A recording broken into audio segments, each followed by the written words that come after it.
So CSK ஒரு மேட்சை win பண்ணியிருக்காங்க. But man of the match 2 ஓப்பனர்ல யாராவது ஒருத்தருக்கு தான் அந்த மேன் ஆஃப் த மேட்ச் போக போகுது. ஸோ அது யாருக்கு கொடுக்க போறாங்க அப்படின்ற மாதிரி பல கன்ஃபியூஷன் இருந்திருக்கும். ஸோ அந்த வகையில் பார்த்தீங்கன்னா ருத்ராஜ் கெய்க்வாடுக்கு அந்த மேன் ஆஃப் த மேட்ச் போயிருக்கு.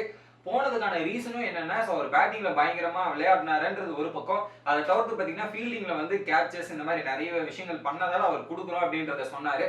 ஸோ என்னை பொறுத்தவரையும் ஃபர்ஸ்ட் வந்து ருத்ராஜ் கெய்க்வாட் தாங்க டேக் டவுன் பண்ணாரு அந்த ஸ்பின்னர்ஸை. அவர் டேக் டவுன் பண்ணதுக்கு அப்புறம் தான் அந்த மொமெண்டம் கிடைச்சது. அதுக்கு அவருக்கு போனது எனக்கு சந்தோஷம். இந்த அவார்டை வாங்கிட்டு அவர் என்ன சொன்னாரு அப்படின்றத பார்க்கலாம்.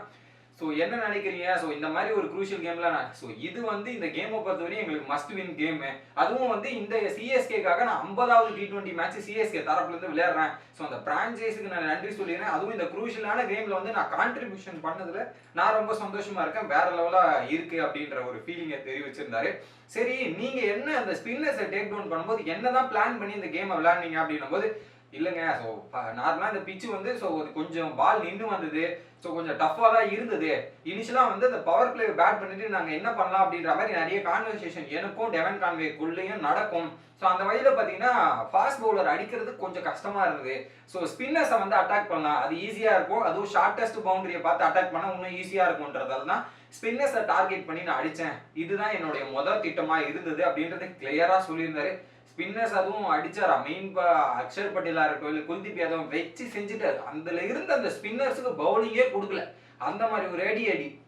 அடுத்ததா பாத்தீங்கன்னா இந்த மாதிரி ஒரு ஸ்கோரை செட் பண்ணதுக்கு அப்புறம் ஸோ அந்த 12 ஓவர் வரையும் நல்ல ஸ்கோர் செட் பண்ணிட்டோம். அதுக்கப்புறம் ஜடேஜா வரணும், டூபே வரணும், MS தோனி வரணும், இந்த மாதிரி ஆளுங்க இருக்கும்போது ஸோ நம்ம ஓன் ஸ்கோரை பத்திலாம் யோசிக்க கூடாது. டீமுக்கு என்ன தேவையோ டீமுக்காக அடிக்க போனோமா, நாங்கள் அடிச்சுக்கிட்டே இருக்கோன்றதால நான் அடிச்சுட்டு இருந்தேன். ஸோ அதுல அவுட் ஆகிட்டு அதுக்கப்புறம் வந்து அவங்க வேலையை பார்த்தாங்க.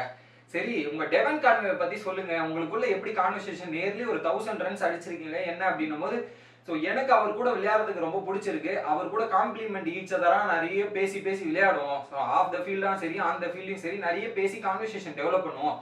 அதுலயும் பாத்தீங்கன்னா அவருக்கு ஒரு 2-3 ஏரியால வந்து இம்ப்ரூவ் பண்ண வேண்டிய விஷயங்கள்லாம் இருந்தது. இப்ப நல்லாவே இம்ப்ரூவ் பண்ணியிருக்காரு. குறிப்பா சென்னை பிச்சில் அவருக்கு ஆடுறதுக்கு ரொம்ப கஷ்டப்பட்டாரு, ரொம்ப டஃபா ஃபீல் பண்ணாரு. அந்த சுச்சுவேஷனுக்கு ஏற்ற மாதிரி இப்ப அடாப்ட் ஆகிட்டு அதுக்கேற்ற மாதிரி விளையாட ஆரம்பிச்சிட்டாரு. ஸோ அவர்கிட்ட எனக்கு ஆஃப் த ஃபீல்டும் சரி, ஆன் த ஃபீல்டும் சரி, அவர்கிட்ட கான்வர்சேஷன் வச்சுக்கிறதும் சரி, இந்த மாதிரி பேசுறதும் சரி எனக்கு ரொம்ப பிடிச்சிருக்கும். குறிப்பா வந்து நாங்க நிறைய பேசுறது வந்து எந்த பவுலர் டேக் டவுன் பண்ணலாம், இந்த பவுலர் இப்படி இப்படின்ற மாதிரி பேசி வச்சு அடிப்போம். அதுதான் எங்களோட பார்ட்னர்ஷிப்போட சக்சஸா இருந்திருக்கு அப்படின்ற மாதிரி சொல்லியிருக்காரு. நீங்க என்ன நினைக்கிறீங்க அப்படின்றத கமெண்ட் பண்ணுங்க. வீடியோ பிடிச்சிருந்தா லைக் பண்ணுங்க.